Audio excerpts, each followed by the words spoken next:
बच्चों लोग last class में हम लोग फिनोल का प्रिपरेशन सीखे थे। फिनोल को आप कैसे बनाते हो, ठीक है। और आज के क्लास में हम लोग का जो पहला टॉपिक रहेगा फिनोल का रिएक्शंस, यानी फिनोल कैसे रिएक्ट करता है, ठीक है। तो फिनोल का रिएक्शन पढ़ने से पहले आपको फिनोल के बारे में हल्का सा मैं इन्फॉर्मेशन दे रहा हूँ। ध्यान देना, जो फिनोल होता है तो फिनोल में क्या होता है, बेंजीन के ऊपर OH लगा होता है। तो आपको पता है कि जब भी बेंजीन होता है तो कौन सा रिएक्शन हम लोग उसमें ऑपरेट करते हैं। तो हम लोग ऑपरेट करते हैं EAS reaction, electrophilic aromatic substitution reaction को हम लोग करते हैं। अब ध्यान देना, आपका जो फिनोल का जो OH है उस पर लोन पेयर है, तो लोन पेयर होने के कारण होता क्या है कि फिनोल जो होता है, यानी फिनोल का जो OH ग्रुप होता है वो बेंजीन रिंग को इलेक्ट्रॉन डेंसिटी क्या करता है, डोनेट करता है। तो फिनोल का नेचर हो जाएगा प्लस एम ग्रुप हो जाएगा। Phenol is A plus M group, यानी आपका बेंजीन का जो इलेक्ट्रॉन डेंसिटी है उसमें इंक्रीज होगा। और आपको पता है कि जो प्लस एम ग्रुप होता है डेंसिटी कहाँ पर आता है, तो आपके ऑर्थो, पारा एंड ऑर्थो पोजीशन पे डेंसिटी इंक्रीज होता है, ठीक है। तो आपका जो इनकमिंग इलेक्ट्रोफाइल है, यानी जब भी फिनोल का रिएक्शन होगा तो फिनोल में जो इलेक्ट्रोफाइल इनकमिंग होगा ये आपके फिनोल के ऑर्थो पोजीशन पे अटैक करेगा या तो पारा पोजीशन पे अटैक करेगा, या तो ऑर्थो पे अटैक करेगा या तो पारा पे अटैक करेगा, ठीक है। इसमें जनरली होता पारा होता मेजर। इसमें जनरली क्या होगा, आपका जो पारा पोजीशन में जो फिनोल का इलेक्ट्रोफाइल अटैक हो रहा है उसको बोल रहे हैं हम लोग मेजर,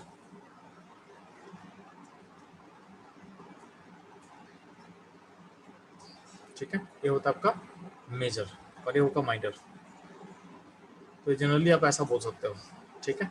कभी कभी रिवर्स होता है, कभी कभी रिवर्स, यानी आपका जो ऑर्थो जो प्रोडक्ट है वो स्टेबल हो जाता है।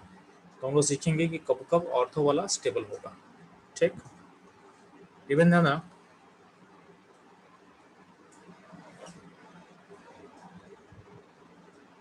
ये आप ध्यान दो। चलो अगर बात करता हूँ फिनोल का, तो फिनोल का नेचर एसिडिक होता है।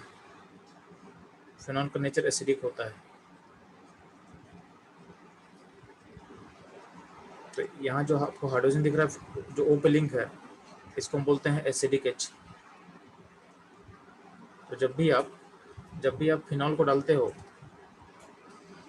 न्यूट्रल मीडियम में, यानी वाटर में डालते हो या फिर बेसिक मीडियम डालते हो, तो दोनों केस में क्या होता है, फिनोल अपने आप को सेल्फ आयनाइज करता है और कन्वर्ट करता है खुद को फिनॉक्साइड आयन में,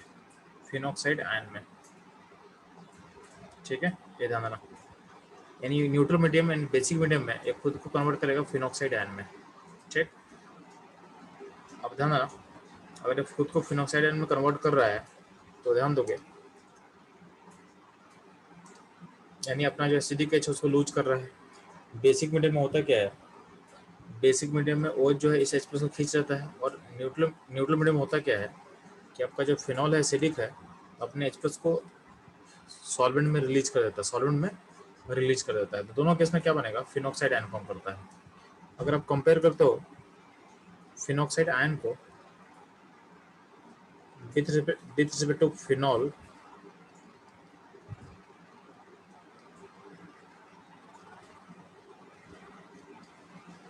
अगर इन दोनों में कंपेयर करोगे तो ध्यान ना, आपको अगर पूछा जाए कि कौन सा ग्रुप बेटर प्लस ग्रुप है, O माइनस या OH माइनस, तो आपको पता कि जितना नेगेटिव चार्ज होगा उतना ही क्लाउड डेंसिटी क्या होगा, जल्दी से डोनेट करेगा। तो अगर हम बोलेंगे दोनों का प्लस एम पावर कंपेयर करना है, तो प्लस एम पावर में दोनों में फिनॉक्साइड आयन का क्या होगा, ज़्यादा होगा। यानी फिनॉक्साइड आयन जो है वो इलेक्ट्रॉन डेंसिटी ज़्यादा सप्लाई करेगा। यानी अगर बात करते हैं इलेक्ट्रोफिलिक रिएक्शन का, यानी अगर हम बात करते हैं दोनों में हम E+ अटैक करवाएंगे, तो किस में रिएक्शन फास्ट होगा, तो रिएक्शन फास्ट होगा फिनॉक्साइड वाले में, ठीक है। तो यहाँ जो रेट ऑफ इलेक्ट्रोफिलिक रिएक्शन का वो फास्ट होगा किस में, फिनॉक्साइड आयन में, ठीक है। अब ध्यान दें, अगर मान लेते हैं कि फिनॉल को हम डालते हैं ये तो वाटर में, अगर फिनॉल को डाले हो किस में, किसी नॉन पोलर सॉल्वेंट में, नॉन पोलर सॉल्वेंट में, तो किसी नॉन पोलर सॉल्वेंट में अगर हम फिनॉल को ऐड करते हैं तो क्या होगा, ध्यान देना। नॉन पोलर का एग्जाम्पल क्या हो सकता है जी, जैसे मान ले CCl4, CS2, बेंजीन, ये सब कैसा होता है, नॉन पोलर सॉल्वेंट होता है। तो नॉन पोलर सॉल्वेंट में आपका आयन का फॉर्मेशन नहीं होता है, यानी फिनॉक्साइड आयन में कोई, यानी फिनॉल में कोई चेंज नहीं होगा। नॉन पोलर सॉल्वेंट में फिनॉल फिनॉल के फॉर्म में ही रहेगा, उसमें फिनॉक्साइड आयन का फॉर्मेशन नहीं होता है। ठीक है, तो नॉन पोलर आयन में आपके आयन का फॉर्मेशन होगा नहीं, तो फिनॉक्साइड आयन बनाना पॉसिबल नहीं है, यानी फिनॉल जो होगा वो फिनॉल के फॉर्म में ही रहेगा। अब फिनॉक्साइड बनाओगे तो गलत हो जाएगा। आप अगर फिनॉक्साइड बनाने की कोशिश करोगे ये रॉन्ग हो जाएगा, ये बनेगा नहीं। ठीक है, तो कहीं ना कहीं अगर नॉन पोलर सॉल्वेंट रहेगा उसमें फिनॉल फिनॉल के फॉर्म में रहेगा। तो अगर आपसे पूछा जाएगा नॉन पोलर इन वाटर किस सॉल्वेंट में फिनॉल का इलेक्ट्रोनेगेटिव पावर हाई होता है, तो आपको पता है कि अगर सॉल्वेंट वाटर रहेगा तो उसमें बनेगा फिनॉक्साइड, और अगर आपका सॉल्वेंट अगर नॉन पोलर होगा तो उसमें बनेगा फिनॉल, यानी इसमें कोई चेंज नहीं होगा। तो ज़्यादा बेटर प्लसम किस में होगा जी, तो जब होगा वो वाटर में, जब होगा वो वाटर में। ये कुछ की कॉन्सेप्ट है जो आपको पता होना चाहिए। ठीक है, अब ध्यान देना। तो हम आते हैं फिनॉल पे।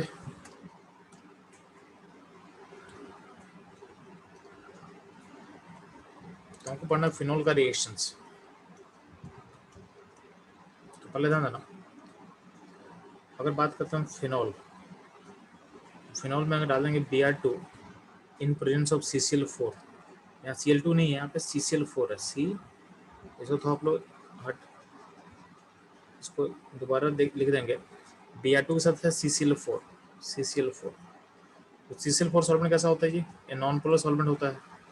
ठीक है, अब इसमें Br2 होगा तो Br2 में इलेक्ट्रोफाइल क्या बनेगा, Br+, यानी Br+ का अटैक होगा। तो Br+ अटैक कहाँ करेगा, तो अपने ऑर्थो पोजीशन में या पारा में करेगा। और इसमें मेजर कौन होगा, तो आपका जो पारा होगा मेजर, पारा हो जाएगा मेजर। ठीक है, Br2CCl4 में जो पारा होगा हो जाएगा मेजर।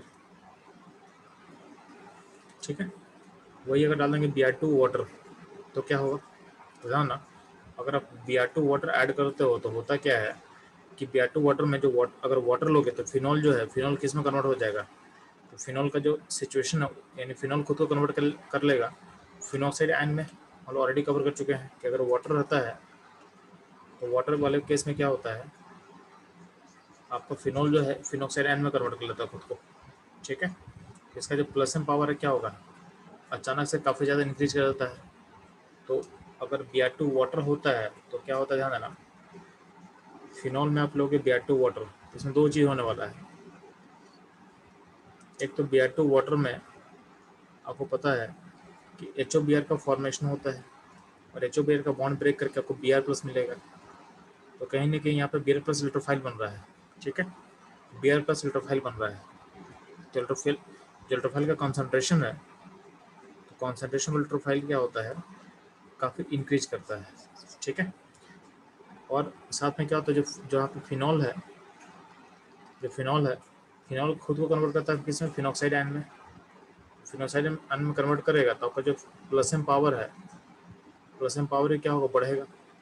तो दोनों इंक्रीज होगा, तो इसका इसका इसका आउटकम ये होता है कि आपके फिनॉल के तीनों पोजीशन, यानी ऑर्थो पारा ऑर्थो, तीनों पे ब्रोमीन अटैक कर लेगा, तीनों पे ब्रोमीन अटैक कर लेता है।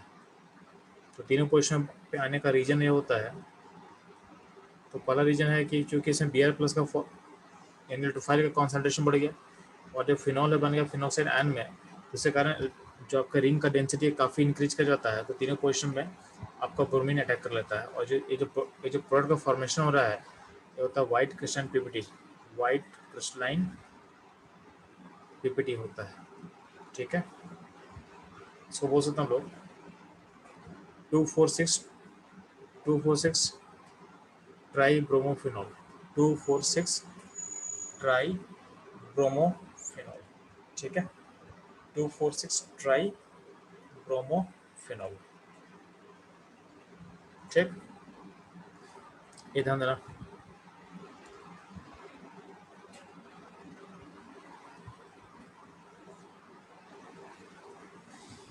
ठीक है। और इस केस में क्या होता है जी, जैसे बोलेंगे ना, अगर फिनॉल में डालेंगे Br2CCl4 तो क्या होता है। तो मैं इसमें ये बोल रहा था आपको कि आपका सॉल्वेंट कैसा नॉन पोलर है, तो नॉन पोलर सॉल्वेंट में फिनॉल फिनॉल के फॉर्म में रहेगा, प्लस जैसे फिनॉल के फॉर्म में कोई चेंज नहीं होगा, फिनॉल का फॉर्म फिनॉल के फॉर्म में रहेगा, प्लस जो इलेक्ट्रोफाइल है जनरेट नहीं हो पाता है, तो यहाँ जो फिनॉल का जो इलेक्ट्रॉन डेंसिटी है उसके प्रेजेंस में यहाँ पे एक delta delta plus and delta minus build होता है, यानी यहाँ पे एक्चुअल इलेक्ट्रोफाइल फॉर्मेशन नहीं होता है, यहाँ पे एक पोलराइजेशन प्रोसेस होता है।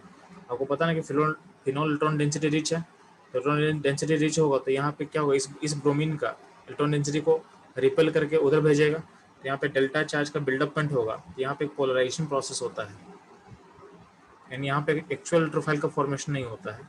अब इस पोलराइजेशन प्रोसेस के कारण क्या होता है, आपका ये डेल्टा पॉजिटिव अटैक करेगा इस पोजीशन में और थे पारा पोजीशन में, ठीक है। तो इस तरीके से आपका ब्रोमीन जुड़ता है, यानी यहाँ पे अल्ट्रोफाइल का जो कॉन्सेंट्रेशन है वो भी क्या होता है, कम होता है, ठीक है। इसलिए बोला गया है कि इसमें एक ही ब्रोमीन ऐड होगा, और अगर Br2 वाटर होता है तो उसमें 3 ब्रोमीन ऐड हो जाएगा, और आपको पारा वाला क्या होता है, मेजर होता है, पारा वाला क्या होता है, मेजर होता है, ठीक है। तो Br2CCl4 में एक्चुअल Br प्लस नहीं बनता है, आपका डेल्टा चार्ज बिल्ड होता है ड्यू टू पोलराइजेशन, यानी आपका अल्ट्रोफाइल का कॉन्सेंट्रेशन लो होता है, इसलिए ऑर्थो इन पारा प्रोडक्ट ही फॉर्म करेगा, उसमें भी पारा होगा मेजर, ठीक है। और Br2 वाटर में क्या होता है, तो Br2 वाटर में आपका वाटर के कारण आपका फिनॉक्साइड आयन फॉर्मेशन होता है, प्लस वाटर जो है ब्रोमीन से रेड करके आपका Br प्लस अल्ट्रोफाइल को बनाएगा, तो दोनों दोनों यानी यहाँ पे आपका डेंसिटी रिच भी हो रहा है सिस्टम, और अल्ट्रोफाइल का कॉन्सेंट्रेशन ज़्यादा भी हो रहा है, दोनों चीज़ क्या करता है 2,4,6 ट्राई ब्रोमोफिनॉल के फॉर्मेशन में हेल्प करेगा, ठीक है। तो बच्चों लोग, हम लोग को Br2CCl4 में क्या करना समझ में आ गया, यहाँ पे Cl2 नहीं, यहाँ पे क्या है CCl4 है, या ध्यान देना। Br2 वाटर में क्या करना समझ में आ गया, ठीक है। Br2 वाटर में तीनों पोजीशन ब्रोमीन आ जाएगा, ऑर्थो पारा ऑर्थो तीनों का जाएगा, यानी 2,4,6 ट्राई ब्रोमोफिनॉल फॉर्मेशन होगा, ये होता है वाइट क्रिस्टल पीपीटी। अगर हम इस फिनॉल सिस्टम में डालते हैं डायल्यूट नाइट्रिक एसिड, तो नाइट्रिक एसिड से कौन सा प्रोफाइल होगा, N2 प्लस होगा, तो आपके ऑर्थो इन पारा पोजिशन में अटैक करेगा, और पारा होगा मेजर, ठीक है। अगर हम फिनॉल में डालते हैं हम लोग, चलो conc nitric acid, concentrated nitric acid, तो कॉन्सेंट्रेटेड नाइट्रिक एसिड में होता क्या है कि आपका जो नाइट्रो NO2 प्लस का जो कॉन्सेंट्रेशन है उसका वैल्यू काफ़ी ज़्यादा होता है, ठीक है। तो वैल्यू ज़्यादा होगा तो क्या होगा, यहाँ पे तीनों पोजीशन में NO2 ग्रुप अटैच हो जाएगा, यानी ऑर्थो पारा ऑर्थो तीनों पोजीशन में आपका नाइट्रो ग्रुप को जोड़ देंगे, ठीक है।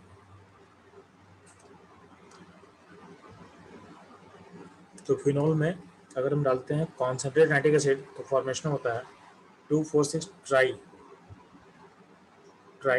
ट्राई नाइट्रोफिनॉल, और इसी का नाम होता है पिक्रिक एसिड, इसी कंपाउंड का नाम होता है पिक्रिक एसिड, ठीक है। इसको हम लोग पिक्रिक एसिड ही बोलते हैं, ये बात समझ में आपको आना चाहिए। सिंपली ना, अगर हम डालते हैं क्लोरोफॉर्म प्लस NaOH, आपके लेफ्ट में एक रिएक्शन लिखा हुआ है क्लोरोफॉर्म प्लस NaOH, तो क्लोरोफॉर्म प्लस NaOH में ध्यान देना, इस रिएक्शन का नाम होता है रीमर टीमर रिएक्शन। स्पेलिंग थोड़ा सा आप चेंज करोगे, टीमर का सही है, रीमर का स्पेलिंग क्या होगा, RE, एक second, RE, reamer reamer teamer reaction, ठीक है। और ध्यान देना, इसमें अल्ट्रोफाइल क्या होता है, तो बोला गया है कि रीमर टीमर रिएक्शन का अल्ट्रोफाइल होता है, उसको बोलते हैं हम लोग डाइक्लोरोकार्बिन CCl2, ठीक है। तो इसका अल्ट्रोफाइल होता है इस रिएक्शन का, और इसका इन प्रोडक्ट होता है, यानी जो लास्ट प्रोडक्ट बनेगा वो होता है इस तरीके का, यानी फिनॉल के ऑर्थो पोजिशन में अब CHO को जोड़ देना, फिनॉल के ऑर्थो पोजिशन में अब CHO को जोड़ देना, ठीक है। तो फिनॉल के ऑर्थो पोजिशन में लोग COH को जोड़ देते हैं, ठीक है। इसका कॉमन नाम होता है सैलिसिलडिहाइड, ठीक है, सैलिसिलडिहाइड, इसका कॉमन नेम होगा सैलिसिलडिहाइड।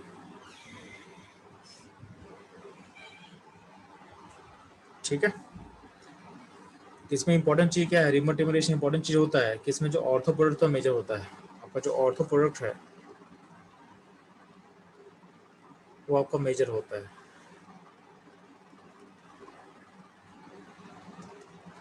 ठीक है, ये ऑर्थो प्रोडक्ट मेजर क्यों होता है इसको हम लोग जस्ट आगे डिस्कस करने वाले हैं। तो आपका एक याद करने के लिए चीज़ होगा कि रिमोटिमिलेशन का अल्ट्रोफाइल क्या होता है। तो अल्ट्रोफाइल होता है DCC, dichlorocarbene, DCC dichlorocarbene, dichlorocarbene.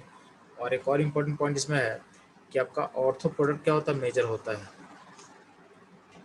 ठीक है, आपका ऑर्थो प्रोडक्ट क्या होगा, मेजर होता है। ठीक, ये हो ऑल अबाउट रिमोटिमिलेशन। नेक्स्ट ध्यान देना, आपको दिख रहा होगा स्क्रीन पे एक रिएक्शन कोलवे लिखा होगा। ठीक है,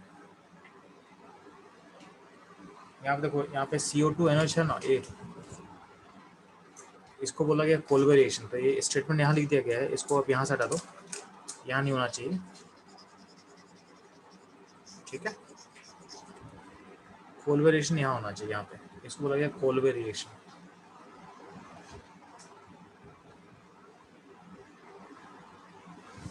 कोलवे रिएक्शन में इंपॉर्टेंट चीज क्या होता है, इसमें आपका बेंजीन में यानी फिनॉल में COH जुड़ेगा, COH जुड़ेगा, यानी आपका कार्बोक्सिलिक एसिड ग्रुप ऐड होगा। तो कहाँ ऐड होगा, तो आपके ऑर्थो पैराफिश में ऐड हो सकता है। लेकिन यहाँ पे ध्यान देना, कोलवेरिएशन में आपका जो COH ग्रुप है वो आपके ऑर्थो पैड होता है, यानी मेजर होता है, ऑर्थो प्रोडक्ट मेजर होता है। ठीक है, और जो कंपाउंड फॉर्म कर रहा है, जो कंपाउंड फॉर्म कर रहा है उसको बोलते हैं हम लोग सैलिसाइक्लिक एसिड। क्या बोलते हैं, सैलिसाइक्लिक एसिड। कोलवेरिएशन में फॉर्म करता है सैलिसाइक्लिक एसिड, और इसमें इसमें ऑर्थो प्रोडक्ट मेजर होता है। ठीक है, क्यों होता है हम लोग बात करेंगे। प्लस इसमें एक और चीज़ है, आपसे क्वेश्चन पूछ सकता है कि इसमें अल्ट्रोफाइल जो है क्या होगा। तो कोलवेरिएशन का अल्ट्रोफाइल जो होता है CO2। तो CO2 गैस जो है उसका जो कार्बन सेंटर है वो अल्ट्रोफाइल की तरह बिहेव करेगा, अल्ट्रोफाइल की तरह बिहेव करेगा। ठीक है, तो ये एक इम्पॉर्टेंट चीज़ है जो आपको याद होना चाहिए।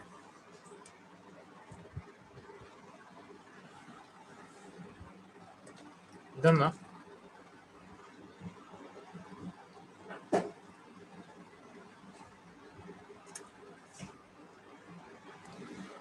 अगर फिनॉल का ऑक्सीडेशन करते हैं, in presence of sodium dichromate.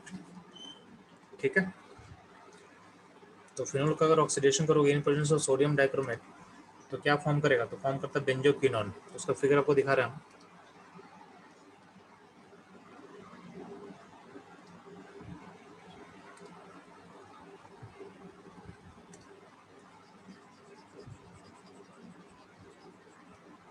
तो अगर आप देखोगे तो सोडियम डाइक्रोमेट का ऑक्सीडेशन से क्या बनता है, बेंजोक्विनोन बनता है, बेंजोक्विनोन। यानी आपका इस तरह से बनेगा कुछ।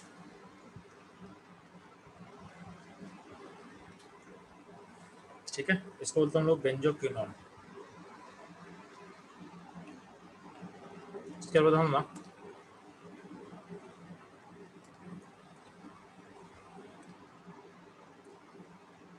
ये पॉइंट क्या है, ये पॉइंट है सैलिसाइक्लिक एसिड। तो देखा गया है कि सैलिसाइक्लिक एसिड का हम अगर एसिटाइलेशन करते हैं, एसिटाइलेशन का मतलब क्या होता है, इसमें हम ऐड करेंगे CH3COCl या फिर Ac2O।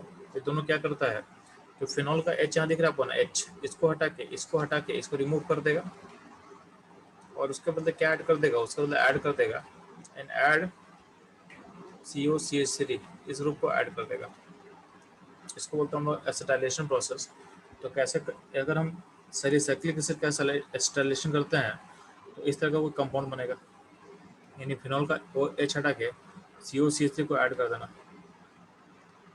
ठीक, इसको बोला गया है, इसका नाम होता है एस्पायरिन। क्या बोला है, इसको एस्पायरिन बोला गया है। तो या तो आप यूज कर सकते हो CH3COCl को यूज कर सकते हो, या फिर आप Ac2O को यूज कर सकते हो। दोनों केस में क्या बनेगा, एस्पायरिन बनेगा। यहाँ पर नीचे में पाई बॉन्ड्स को दिखाना है यहाँ पे। ठीक है, तो दोनों केस में बनेगा एस्पायरिन। तो एस्पायरिन का जो प्रिपरेशन मेथड है वो आपका इंपॉर्टेंट है। ठीक है, वो आपका इंपॉर्टेंट है। एस्पायरिन का जो प्रिपरेशन मेथड होता है फिनॉल से, आपको रूट याद होना चाहिए। रूट क्या है ध्यान देना, फिर सुन लेना। पहले हम लोग क्या करते हैं, फिनॉल से बनाते हैं कोलैबोरेशन का यूज करके, फॉर्म करते हैं सैलिसाइक्लिक एसिड, और सैलिसाइक्लिक एसिड में का एसिटाइलेशन करेंगे तो बन जाता है एस्पायरिन। नॉर्मली क्या होता है एनसीईआरटी में या बुक्स में एसी2 का यूज करता है। एसी2 का रूट आपको याद होना चाहिए, ठीक, तो ये ध्यान देना।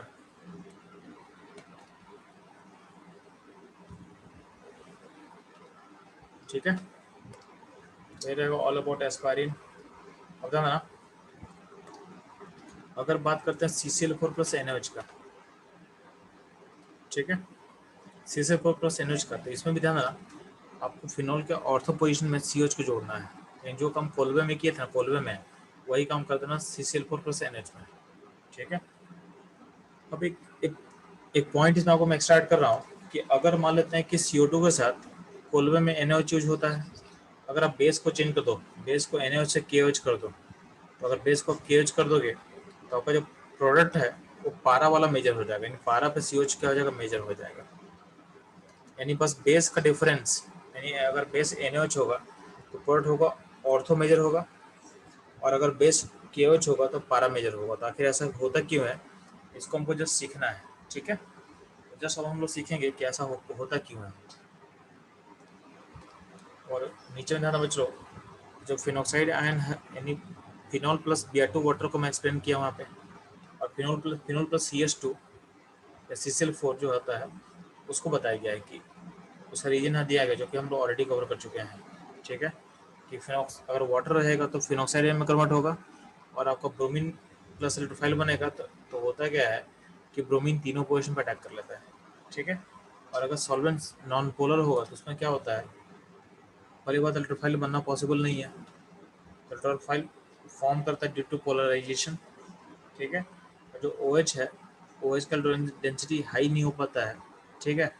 इसके कारण क्या होगा, उसका अटैक क्या होगा, उसका अटैक ज़्यादा एक्टिवेटेड नहीं होगा, उतना इजीली अटैक के लिए अवेलेबल नहीं होगा, ठीक है। ये दोनों रीजन है कि आपका इसमें एक ही ब्रोमीन ऐड करते हैं ऑर्थो पे या फिर पारा पे।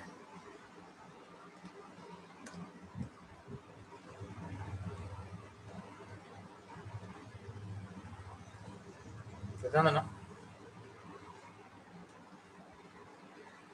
यहाँ पे आपको कोलैबोरेशन का, आपको कोलैबोरेशन का एक छोटा सा मैकेनिज्म लिखा हुआ है, तो ध्यान देना। आपका फिनॉल है, फिनॉल में हम CO2 प्लस NaOH लेंगे तो उसमें होता क्या है कि in presence of basic medium phenol का H निकल जाता है तो बनता है फिनोक्साइड आयन, और फिनोक्साइड आयन जो होता है, और यहाँ पे जो कार्बन CO2 का जो कार्बन है वहाँ पे डेल्टा पॉजिटिव होता है, तो वहाँ पे क्या होता है, रिंग का डेंसिटी अट्रैक्ट होगा। तो रिंग का डेंसिटी अट्रैक्ट होगा तो क्या होगा, तो रिंग का डेंसिटी अगर अट्रैक्ट होगा तो ये कार्बन पे अटैच होगा, तो कार्बन पे अटैच हो जाएगा, ठीक है। और अब यहाँ पे ट्रांजिशन स्टेट का फॉर्मेशन होता है, यहाँ पे एक ट्रांजिशन स्टेट का फॉर्मेशन होता है। चलो इसको मैं ड्रॉ करके आपको दिखा देता हूँ, बेटर रहेगा, ध्यान देना।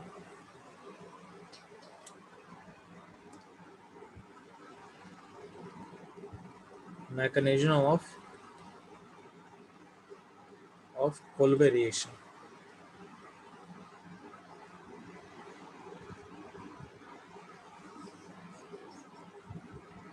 तो आप लोग करना क्या है,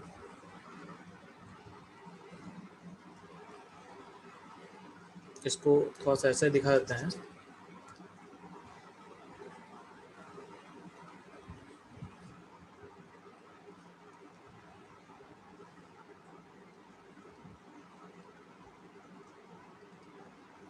ठीक है, फिनॉल जो है, फिनॉल के ऊपर OH लगा हुआ है,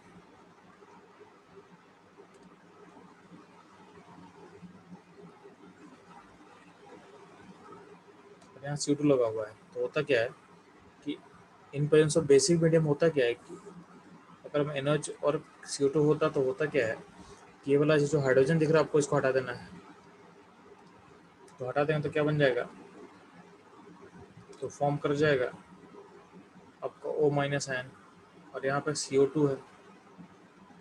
तो जब डेंसिटी यहाँ पे डालोगे तो यहाँ पे अगर एक रेजोनेंस मैं मानता हूँ तो अल्टीमेटली क्या होगा,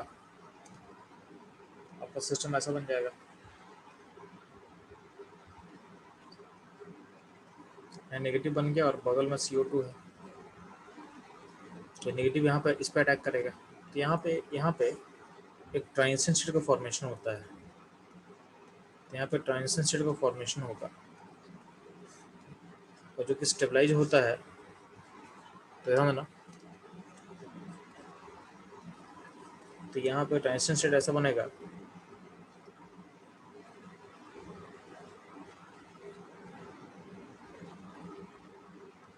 ट्रांजिशन स्टेट में क्या होता है, कुछ बॉन्ड बन रहा है, कुछ बॉन्ड ब्रेक कर रहा है, कुछ बॉन्ड बन रहा है, कुछ बॉन्ड ब्रेक कर रहा है।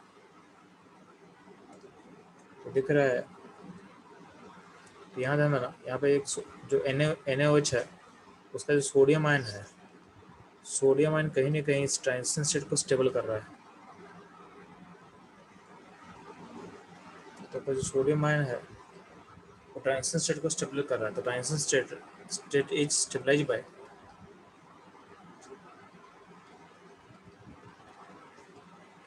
Due to chylation by Na plus ion. और चिलेशन हो कैसे रहा है, चिलेशन होने का तरीका है 6 member cyclic transition state. 6 member आप देखोगे यहाँ पे 1 2 3 4 5 6, तो 6 मेंबर ट्रांजिशन स्टेट के कारण क्या होता है, ये आपका स्टेबलाइज होता है। इसलिए क्या होता है, ऑर्थो पे अटैक फेवर करेगा। इस सोडियम आयन के कारण ऑर्थो पे अटैक फेवर करता है। अल्टीमेटली सोडियम आयन चिलेशन क्यों करता क्यों है, तो वो पता है, यहाँ पे सोडियम प्लस आयन है। तो सोडियम प्लस आयन का जो साइज होता है वो नियरली क्या होता है, नियरली होता है ऑक्सीजन के बराबर होता है, O माइनस के बराबर होता है, आसपास होता है। ठीक है, तो सोडियम आयन और यहाँ पे जो ऑक्साइड आयन यहाँ पे है उसका साइज अगर नियरली सेम होगा तो क्या होता है, ओवरलैपिंग बेटर होगा। ओवरलैपिंग बेटर होगा तो रिंग का फॉर्मेशन पॉसिबल है।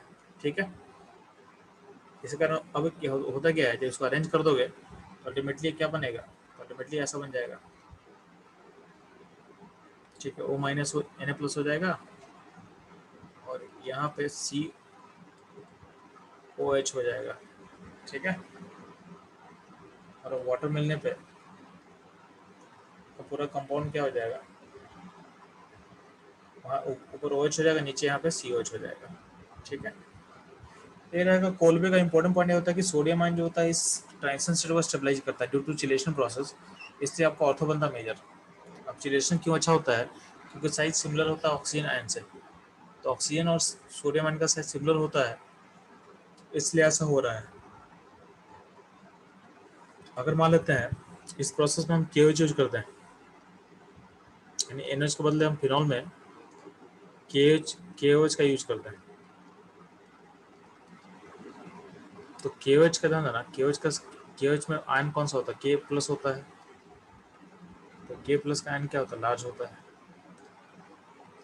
तो K plus ion is large. उसमें तो जो K प्लस आयन है इस तरह का चिलेशन नहीं कर पाएगा, सोडियम आयन की तरह चिलेशन नहीं कर पाएगा।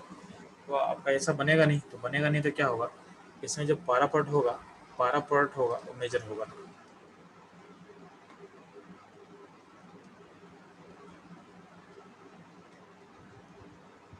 ठीक है,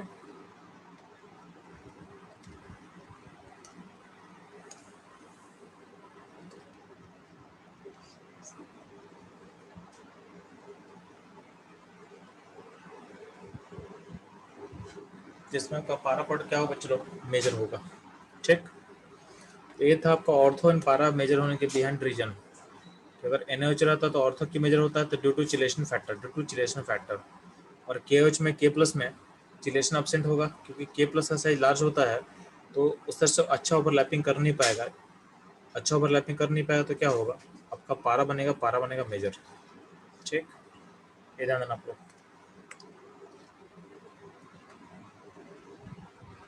ठीक है, अब लास्ट आपको एक एक्सरसाइज में पॉइंट ऐड करना, मुझे एक्स्ट्रा पॉइंट ऐड क्या करना है, आप लोग पिक्रिक एसिड देखे हो, तो पिक्रिक एसिड कब बनता है, जब फिनॉल में हम डालते हैं नाइट्रिक एसिड तो बनता है पिक्रिक एसिड। तो ये आपका ये ओल्डर मेथड है, ये आपका ओल्डर मेथड है। आपके एनसीईआरटी में नया मेथड लिखा हुआ है, ठीक है, उसको हमको जानना है। तो बोला गया है कि अब जो हम बनाते हैं पिक्रिक एसिड, उसका जो मॉडर्न मेथड होता है उसमें क्या बोला गया है, पहले फिनॉल को ट्रीट करोगे कॉन्क H2SO4 से। तो कॉन्क H2SO4 से ट्रीट करने के बाद क्या होता है, फिनॉल के एक ऑर्थो और एक पैरा पोजीशन में SO3H ग्रुप ऐड हो जाता है। फिनॉल के एक ऑर्थो और एक पैरा पोजीशन में क्या ऐड हो जाएगा, तो आपका SO3H ग्रुप ऐड हो जाएगा, ठीक। अब हम लोग क्या करते हैं, इसमें ऐड करते हैं conc nitric acid second step में।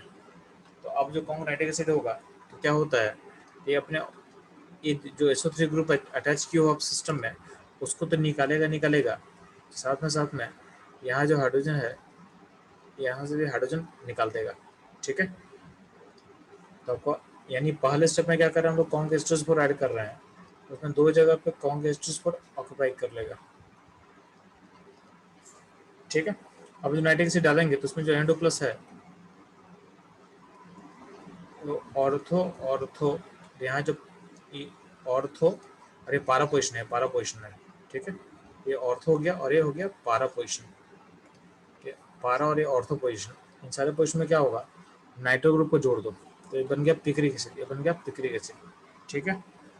तो पिक्रिक एसिड को बनाने का ये नया तरीका है, इसको बोलते हैं modern method to form picric acid, ठीक है। तो चलो इसके साथ फिनॉल का रिएक्शन खत्म होता है अपना।